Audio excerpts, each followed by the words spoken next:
Tim, you're live. How's it going? Oh, hey everybody.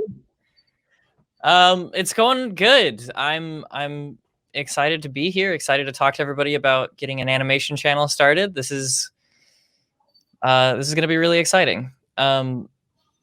So yeah, I have a lot of opinions about how to start an animation channel, and I've seen a lot of people try, I've seen a lot of people succeed, and I've seen a lot of people fail. And I feel like over time I've kind of picked up a few patterns that seem to work and a few patterns that seem to be pitfalls that a lot of people fall into. So yeah, I guess the plan is that we'll just talk about those for a little bit and then take questions from the audience.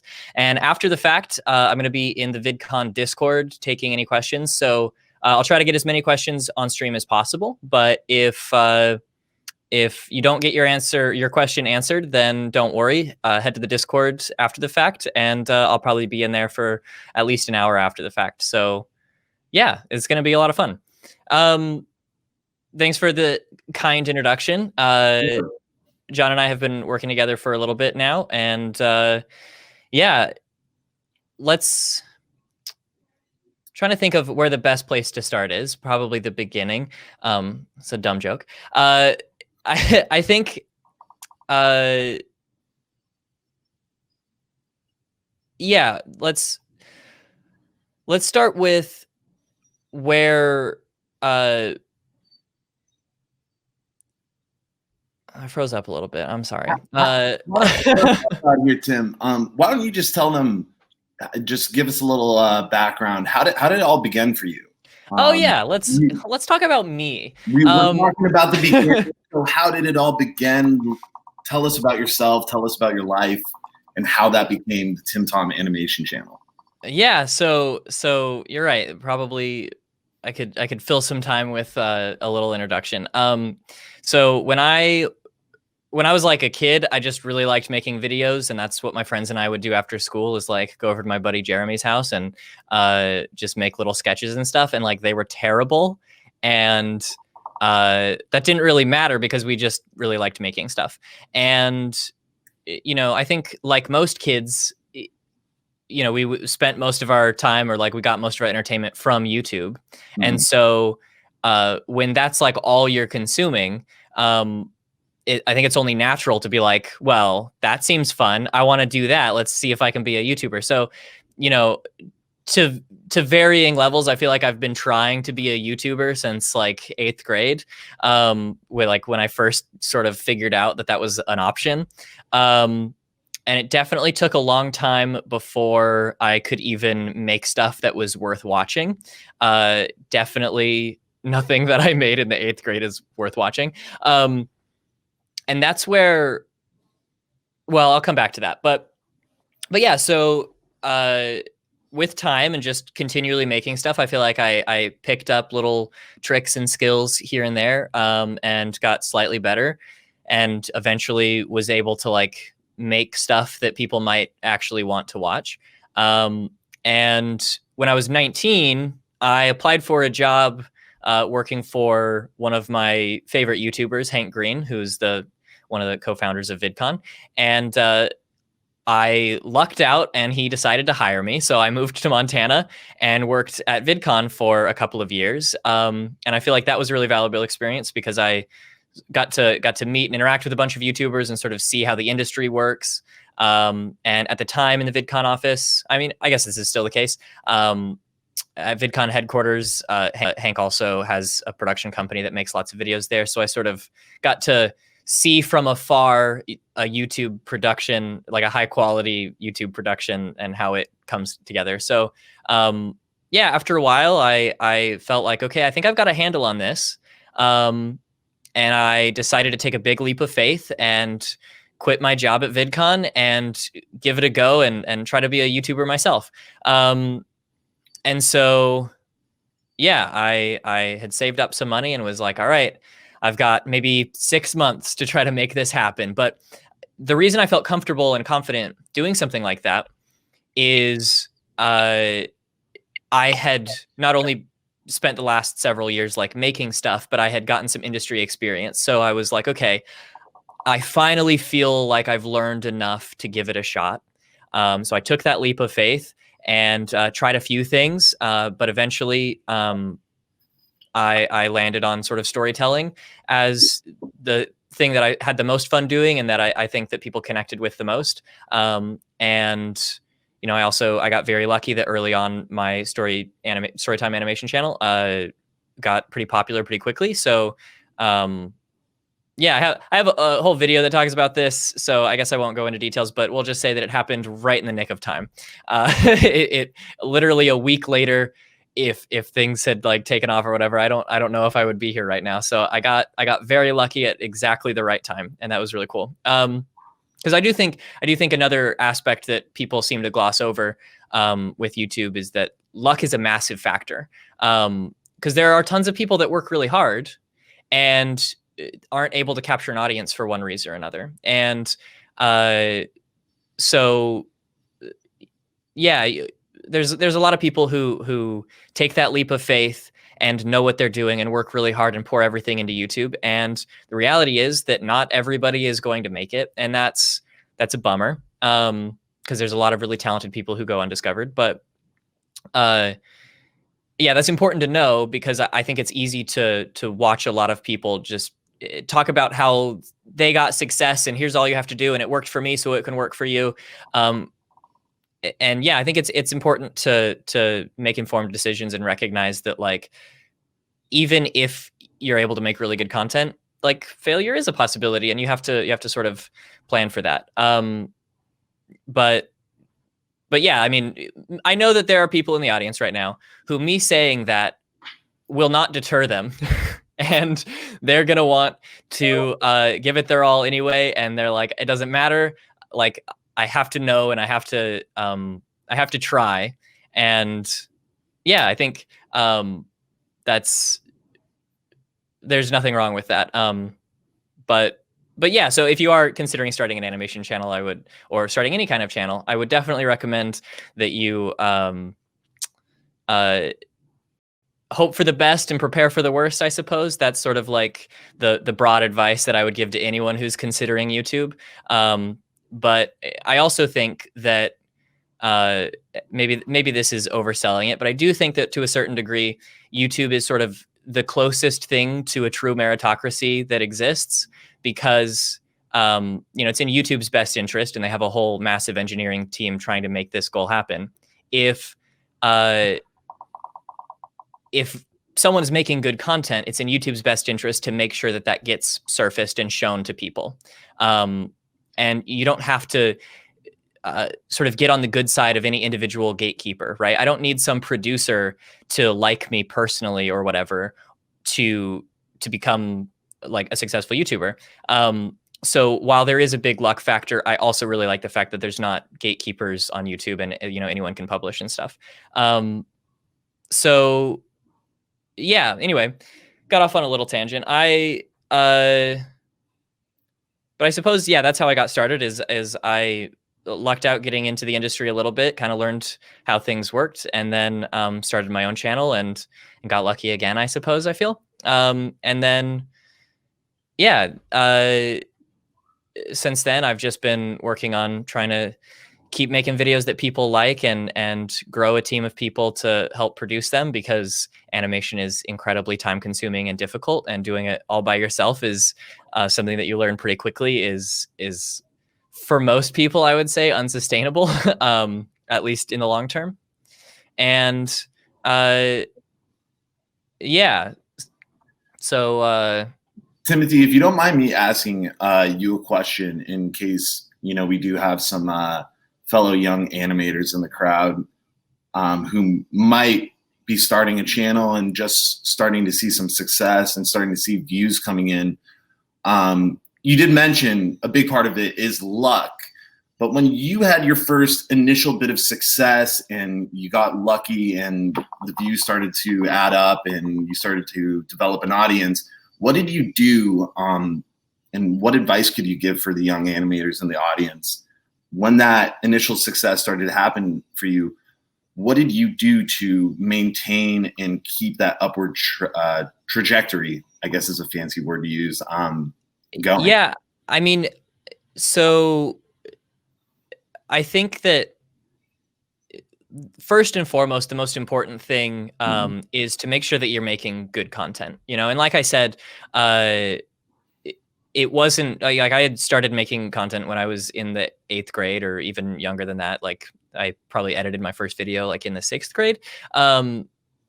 Yeah, so I feel like it took me a long time of doing it as a hobby to get to the point where I felt like I could make something that was worth watching. And I think that a lot of people, when they get started, their concern is, okay, well, how do I get people to watch my stuff? I've made this thing and I want to try to get as many subscribers as quickly as possible. And that's really before they've taken the time to sort of hone their craft and build their skill and even figure out what they like making. Because, you know, I had tried several channels and several different things to, you know, figure out what I liked making, and figure out what people liked watching. And, you know, before I had an audience, I had the sort of luxury of being able to experiment, right? I had the luxury of trying something, and if I screw up, then nobody saw it. So that's okay, right? I was still learning and figuring it out. And so there's definitely a lot of people who are in a rush to build an audience. And I definitely think that like not having an audience has benefits as well, because you can try stuff and fail and get better without being under scrutiny. So yeah, my advice to someone who's just starting out would be to not worry about trying to build an audience until you really know what you like making and you really feel like you can, you know, do it well and consistently and like go hard at it, because you know, not having an audience is like good too, but you don't realize it until that sort of opportunity has passed, you know. But then once you have a little bit of an audience growing and you found some people that like your stuff, you know, continuing to improve is always important. And I also think that you know, everybody says that consistency is important on YouTube. Like if you upload a video that people really like and then you disappear for a year, people probably are going to forget about you. So, you know, posting consistently is really probably the most important thing that you can do in terms of like maintaining an audience. But like, again, that's something to worry about after you've started to build an audience. And once you're confident enough in your skills that like, yes, I've proven to myself that I can make something, you know, on a consistent, regular schedule. And like, I definitely aware of the fact that I haven't kept the most consistent and regular schedule. So for me, that's like almost aspirational. And so I recognize the irony in me sort of preaching that, but I do think that it's true. And I think that, you know, my channel would probably be much more successful if I was able to upload more consistently. I'm getting better. But I still have a little ways to go. So yeah. No, I can definitely attest to that from a management perspective. And I believe that's what pretty much drew me to you after watching a ton of your videos was your voice, and your voice as a creator is very defined. And I think if I could give any advice from, like I said, a management perspective to any young YouTubers out there, whether you're trying to get into animation, vlogging, or whatever, it's, you know, you really have to know who you are and what you're trying to do as a creator. So I think that's a great point, Tim, to know yourself and know what content you're trying to put out and the voice that you're trying to convey to an audience. I think is incredibly important. Yeah. First step. And I think a lot of my content is also, it's about figuring out who I am. You know, like what I noticed is that a lot of the videos that seem to do well in animation are about school, and they're about like things that happened in childhood. And certainly that's been the case on my channel, is those videos are the ones that people show the most interest in. And, you know, definitely as a YouTuber, you know, if you want this to be a career and be sustainable, then it makes sense to sort of head in the direction that the audience is telling you that it wants you to go into. So it's like, oh, well, this video did well, so I guess they want more like that. And so what I've tried to do is recognize, like, okay, so this is the direction that the audience seems to want me to go. Now I'm going to head in that direction, but let's try to figure out what else I can bring to it, right? Like, I'll use that as the vehicle to drive other stuff. Like, so for my latest video, actually, I'll just use that as an example. It's about, the title is Failing Elementary School. So everybody check it out if you haven't seen it.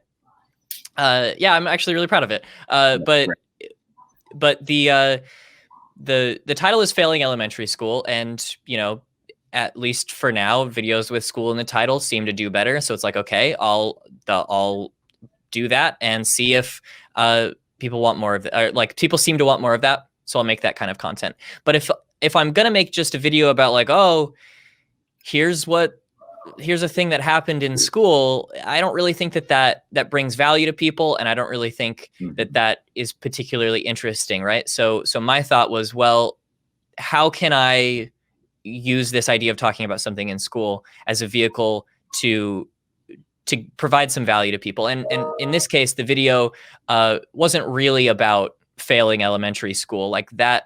It was really about my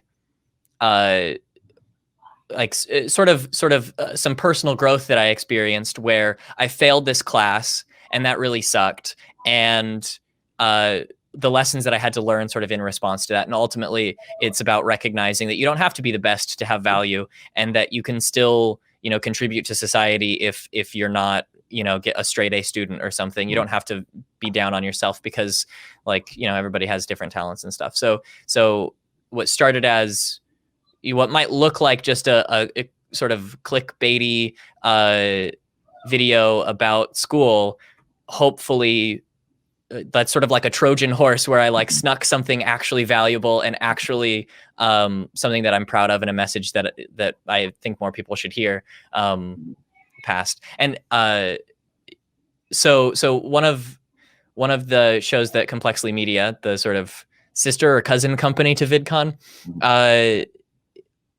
one of their shows is called SciShow, and Blake DiPastino, who's I hope I pronounced that right, who's the editor, he or at least he was at the time. I'm pretty sure. I haven't talked to them in a while, but something that he said that really stuck with me was that he thinks that clickbait is okay as long as you're actually providing value, right?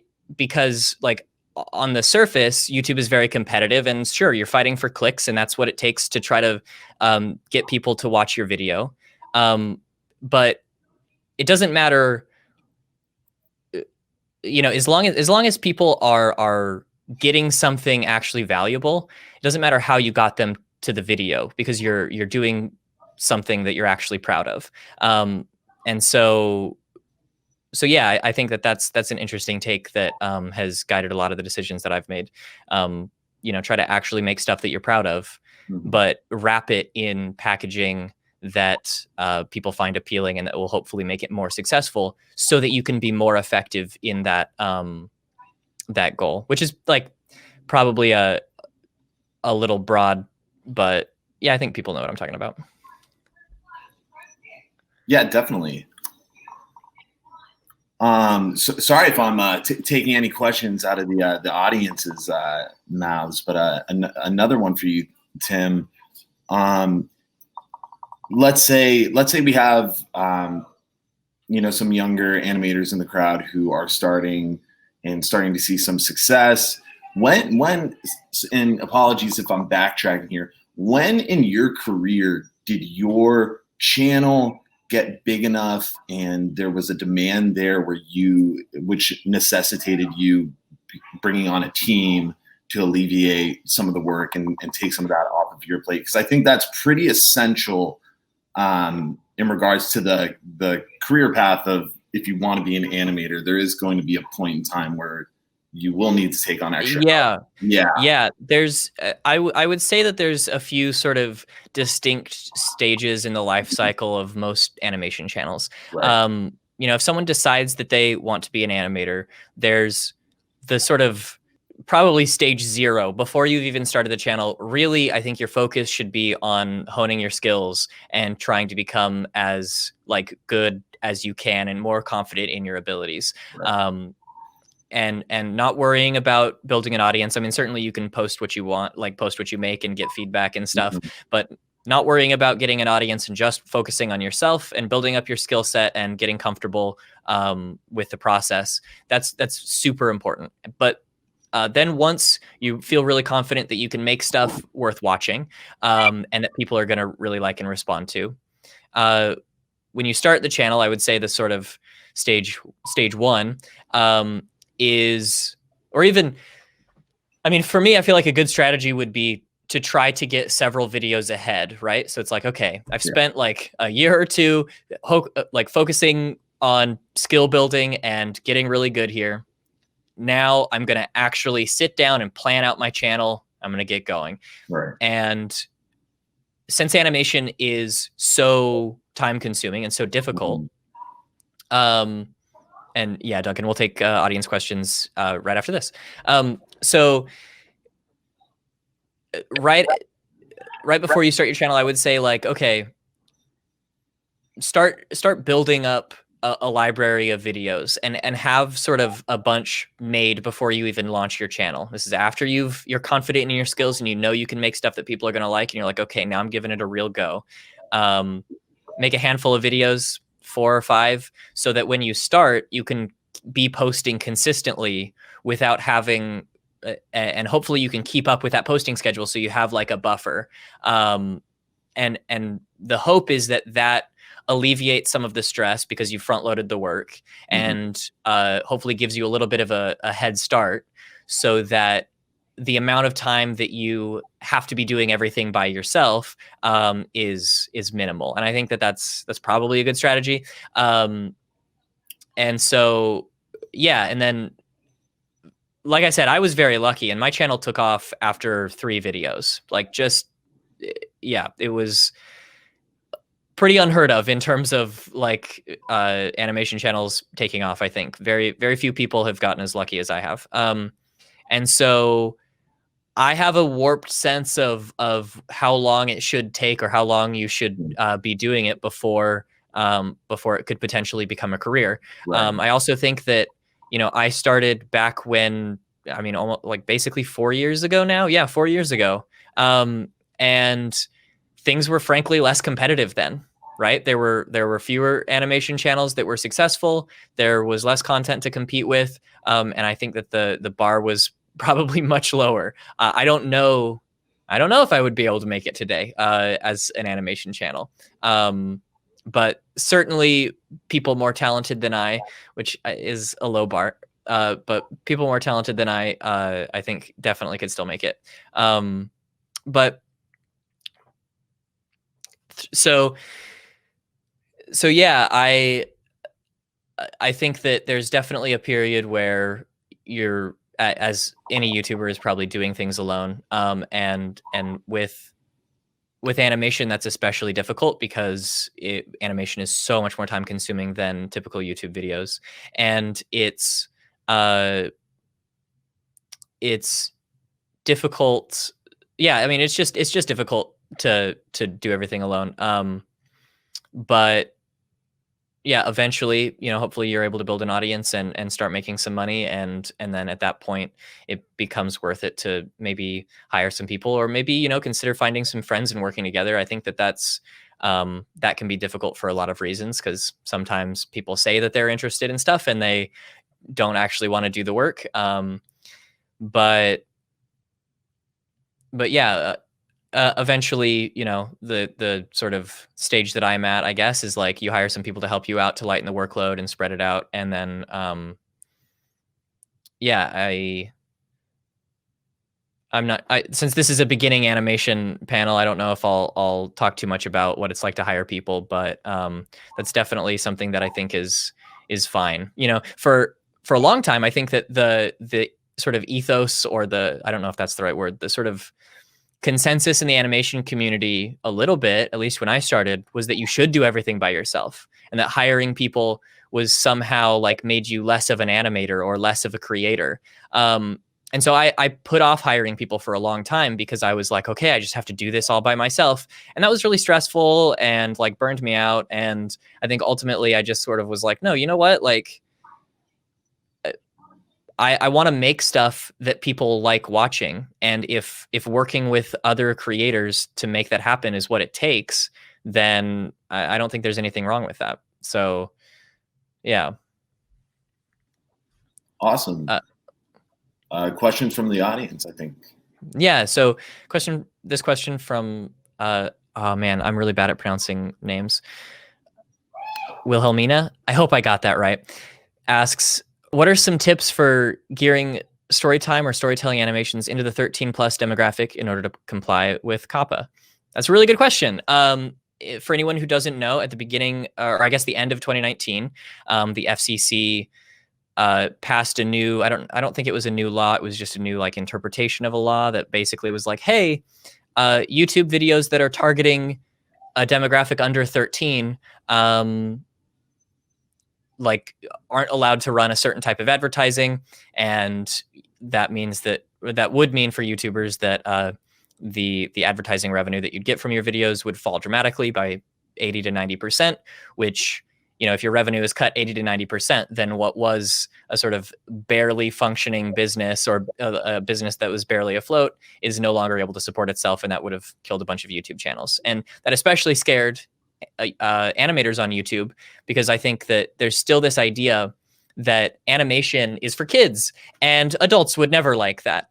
And, you know, certainly I talk about childhood a lot in my videos, but really it's about childhood through the lens of an adult and stuff that I learned looking back, which I think is for a slightly more mature audience, right? So I might be talking about 8-year-old me, but it's really geared for teenagers to hopefully help them look at their own past and learn something from it as well. But that might not be immediately obvious. And to people, they might just see cartoons, or the FCC might just see cartoons and then be like, hey, you're not allowed to run, you're not allowed to run this type of ad or like targeted ads or whatever, and you're going to make no money now. So good luck trying to run a business.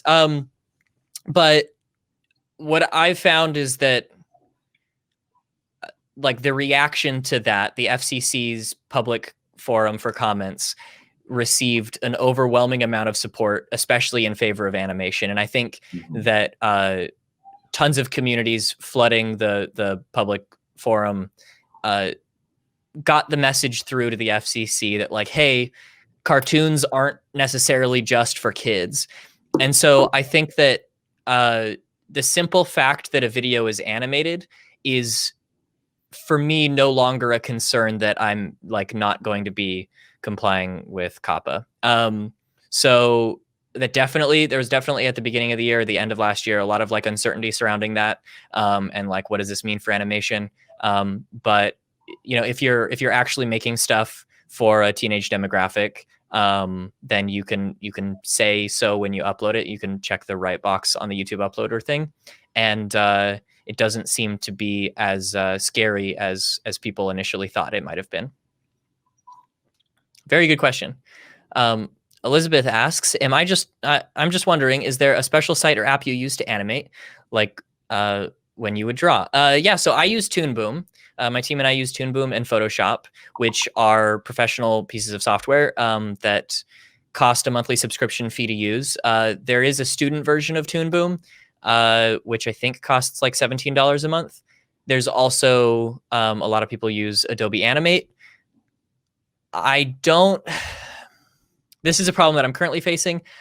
I don't think that there is really good animation software that I would recommend. But yeah, Adobe Animate and Toon Boom are sort of the two main pieces of software that people use. Unfortunately, they're not free. But yeah, you could. Those are the pieces of software that exist. There's also something called, there is a free software called Pencil 2D, which I don't know if it's very far along in its development. It's free, but it's not it's not like professional grade. So if you're just trying stuff out, you might give it a shot, but I don't know if that software is quite mature enough yet to do like a full production in. Kevin asks, what is the trick to good animations? That's a very good question. Okay. I think that the visuals don't matter nearly as much as people think they do. I think the most important part of an animated video is the story and also the audio. If you are making a video that doesn't have a story that's worth listening to, it doesn't matter how beautiful the visuals are. It doesn't matter how great of an artistic talent you are. You could be the best artist in the world. If the story is boring, nobody cares. So I really think that step one to trying to figure out how to become a good animator is first becoming a good storyteller. I think that you've got to have a good handle on writing. You've got to have a good handle on story structure. You've got to know how to tell a good story. And if you can tell a good story, then I think you can get away with not being the best artist in the world.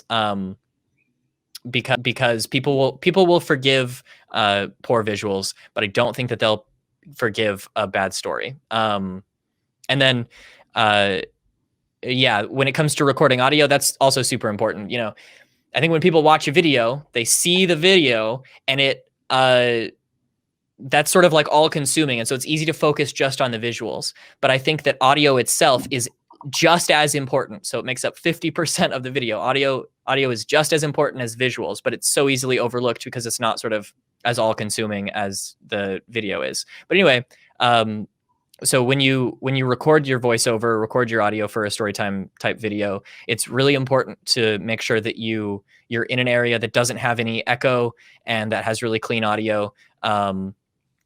You know, so like, for example, the worst case scenario would be like recording in your bathroom where it's like really echoey and stuff. But if you can hang up some blankets, get some sound foam like I've got right here, that was just, that honestly is probably not helping too much, but it's just extra that I had. So I put it up there.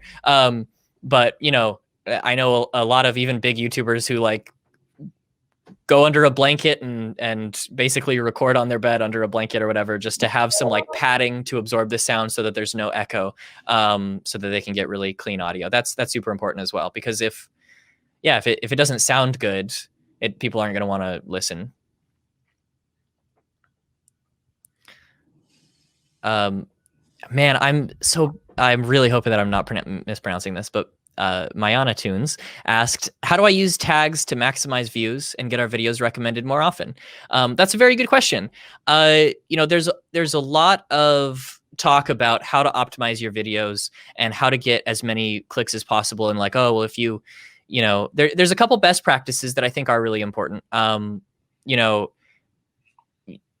make sure that you have keywords both like sort of near the top of your description where they're going to be above the fold and more visible, and hopefully have those same keywords that you're hoping to get clicks through on in the title, and you know, and copy them down in the tags as well. That's kind of best practice. But honestly, I don't worry too much about trying to micro optimize. Okay, do I fill my tags with like 50 different terms that are sort of tangentially related? Honestly, I don't, like, all of my videos are kind of like haphazardly tagged and they seem to do well.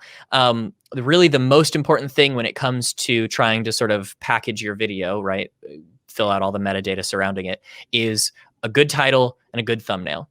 And if your title and thumbnail can tell a good story and catch people's attention, then you're going to get 95% of the way there.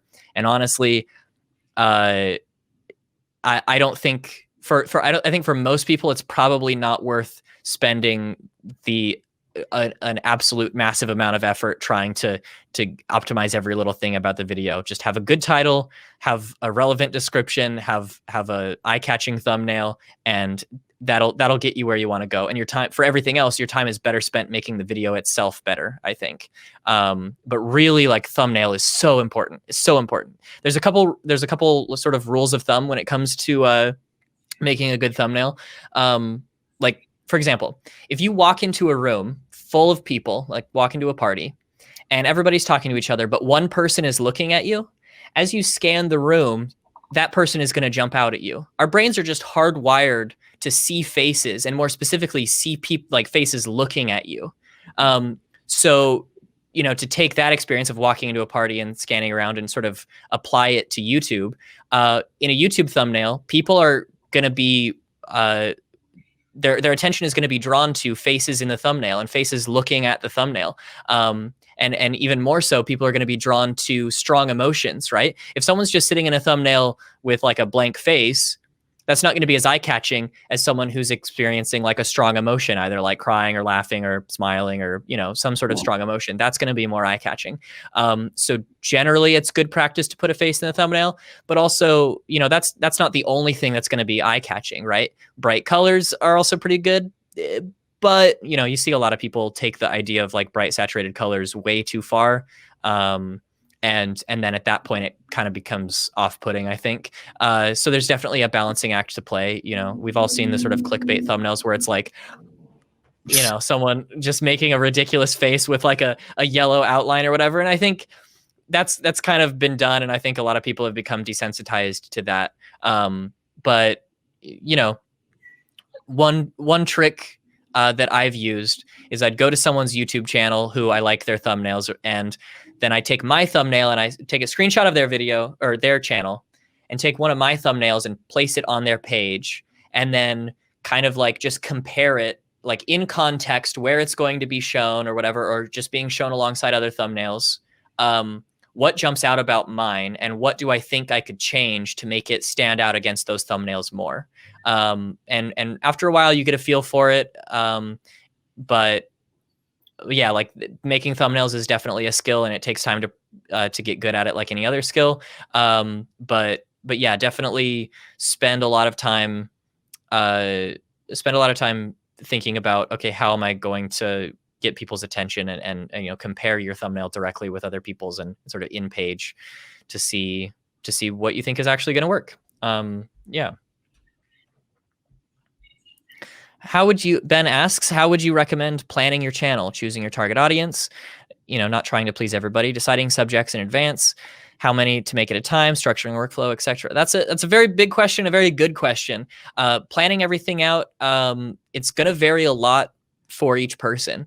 You know, ideally, when picking the type of content that you want to make, you want it to be something that you feel is like true to yourself. You know, you definitely don't want to make stuff that you're not excited about making, or that you feel like you're sort of lying to your audience or whatever. Because I think, and on one hand, it's from the creator's perspective, I think it's draining to put on a face and put on a character that you don't actually feel connected to, and just sort of like just do whatever it takes to get clicks. Like that's just going to be emotionally exhausting for you. And then in terms of your audience, I think that people can feel that it's not genuine, right? Like I think that people, whether they can put their finger on it and articulate exactly why, I think a lot of people get the sense that like, okay, this person is not being fake somehow, and I don't like it, and I don't want to watch that.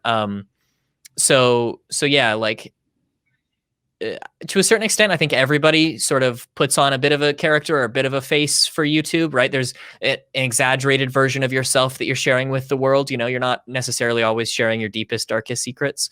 And you know, you're trying to put your best foot forward. I think that that's totally natural.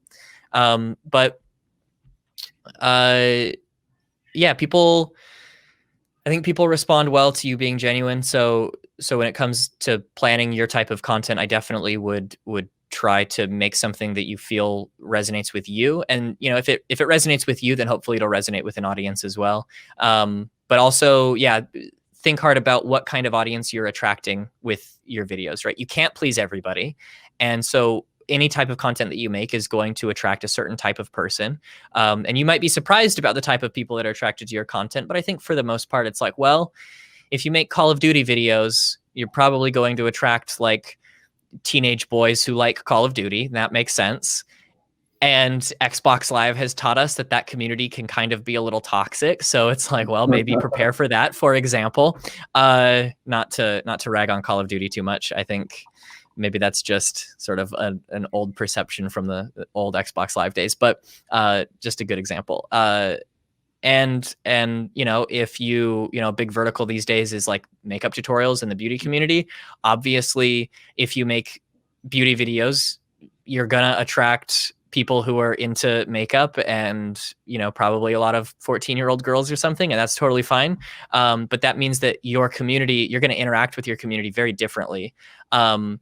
So yeah, I mean, I think that question was really good, because it's definitely important to think about what kind of audience you're attracting, and how you want to communicate with that audience. You definitely need to, yeah, keep your audience in mind when you're planning your videos.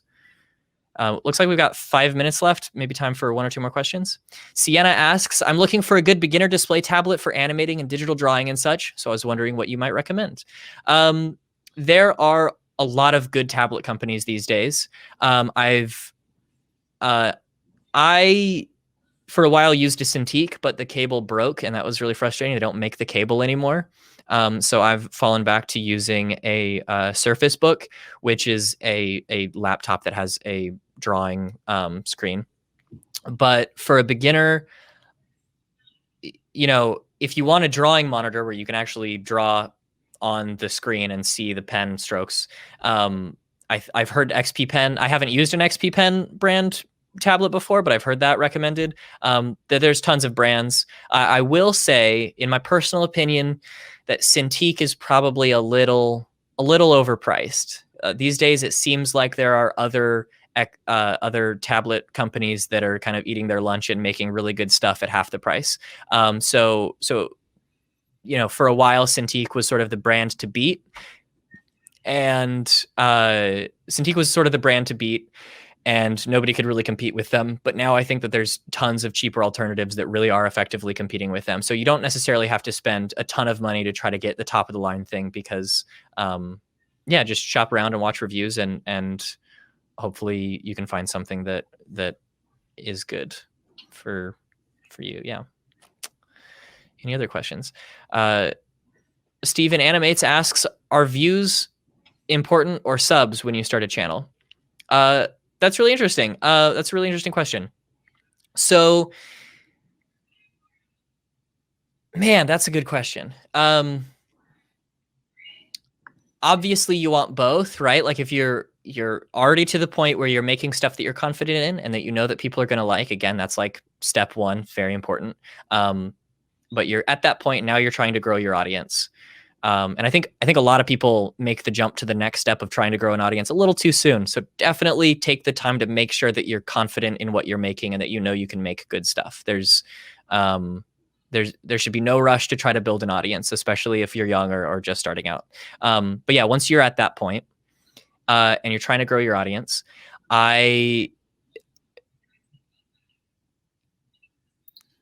obviously you want views, and ideally you would get those views. Obviously you want views, and you want people to convert to subscribers. I will say that when it comes to like sort of your end screen where you're saying, hey guys, I hope you liked the video, please subscribe, that sort of thing, the typical thing that YouTubers do. I mean, you know, maybe your strategy doesn't include end cards or whatever. Like you've got to decide what feels right for your content and what you're comfortable doing. But I will say that there's something called the paradox of choice, where the more options somebody has, the less likely they are to take any of them. So at the end of a video, if you say, hey, follow me on Twitter and follow me on Instagram and make sure to subscribe and hit that bell and leave a comment or whatever, you're giving them so many options that people are going to be overwhelmed. And instead of doing any of those, they're just going to click on the next video. So my advice when it comes to, like, this is sort of a tangential answer to the question, but my advice would be to make sure that you just ask for one call to action, maybe two, but probably just one, like, at the end of your video. If you like that, like, please subscribe. That's it. Because you're not going to overwhelm people, and you're going to get a higher percentage of people to actually like take that action.